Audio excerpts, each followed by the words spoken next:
Hi everyone, welcome to Watch It Played Table Talk. My name is Rodney Smith.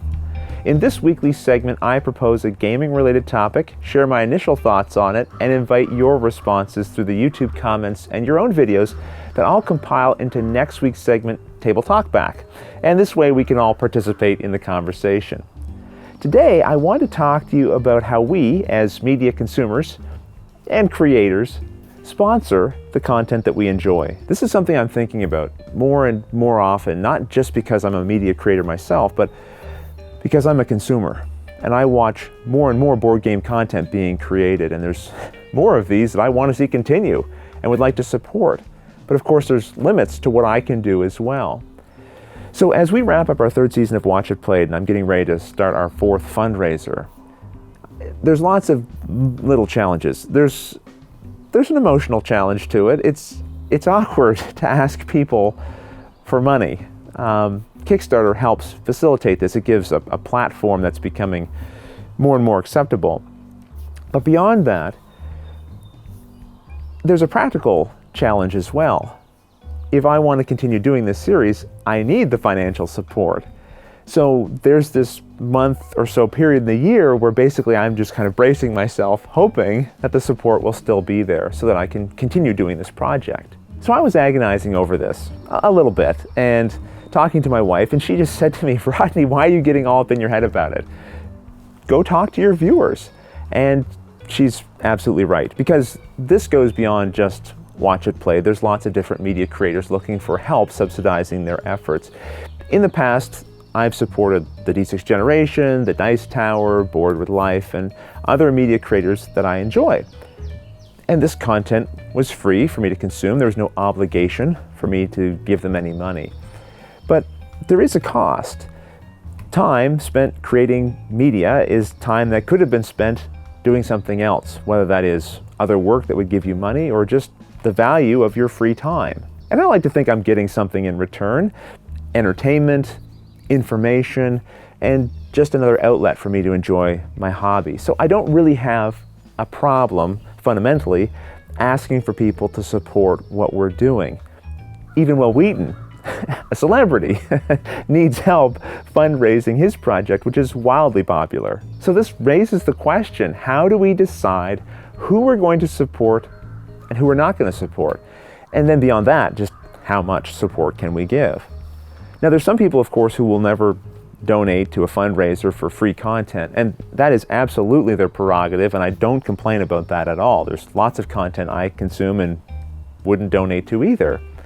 But for those people who do see value in some of the content they consume, this question is really for them, the ones who have to decide, yes, I'll support one and not another. Because personally, I'm subscribed to over 30 podcasts and way more YouTube channels. So I have to make choices. Now, there are other avenues available to media creators besides asking for donations from their viewers. You've probably noticed in some videos you've watched online that there's little boxes that pop up on the bottom, or ads that you have to watch before you can get to the video you're trying to see. This is something that the media content creator turns on or off. And I've resisted turning them on because I didn't want to give you that annoyance to have to click through. And I also wanted to control the kinds of ads that were featured on our channel. But this is money over 3 years that I've potentially thrown away. Am I crazy? Well, I don't know, because YouTube doesn't let you know exactly how much money you would be making until you've turned it on, and then you find out.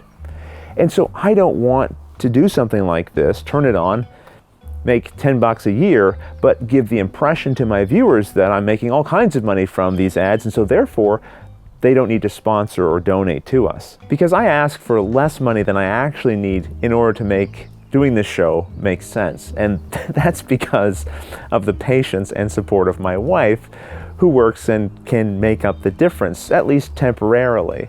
But the hope, of course, is that the show will, over time, be able to sustain itself fully. And not because we're going to ask for each individual person to donate more and more money, but because hopefully our subscriber base will continue to grow and more people will be able to donate less, but still raise enough for this to make sense. Now, some creators are going with Patreon, which is different than Kickstarter, in that as a patron of a particular media creator, you agree to donate a certain amount, let's say 50 cents per episode that they create. And you set a cap, like I won't donate more than $10 a month. This way, you don't go bankrupt if the person decides to release, like 100 episodes in 1 month.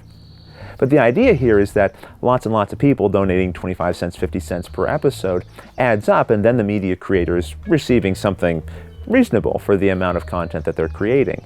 But I just wonder how that adds up over time psychologically. Giving 50 cents per episode doesn't seem like a lot, but if you're trying to do this with several different people and it's a monthly thing, does that start to feel like, my goodness, I'm paying more than my cable bill here for everybody? Is it easier to just make a one-time donation once per year than to be doling it out over and over again throughout a year? And oftentimes this comes back to the number of perks and stretch goals and other benefits that are given out during these fundraising periods. Personally, I've tried to keep these very low costs. I've either done digital gifts, offered early access to the videos, credits at the end of the videos, and even playing online with our viewers.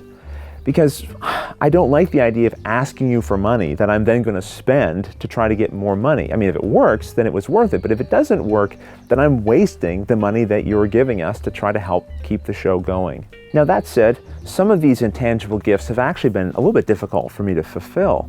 One of the things was playing online games with people, and because of different time zones and my schedule with shooting the video, this isn't always easy to coordinate. So I'll probably try to back off on that a little bit this year and just probably spend part of the next season catching up on some of those perks I still haven't fulfilled. I think I will try this year having a tangible gift to mail out as well. I'm going to try to keep it very simple but exclusive, and I think pretty cool. But this will be something you'll be able to give us some feedback on as well as we try it out. But beyond your specific feedback on how I try to make this show work financially, I'm curious, just in general, do you think it's crazy to support people for their free content?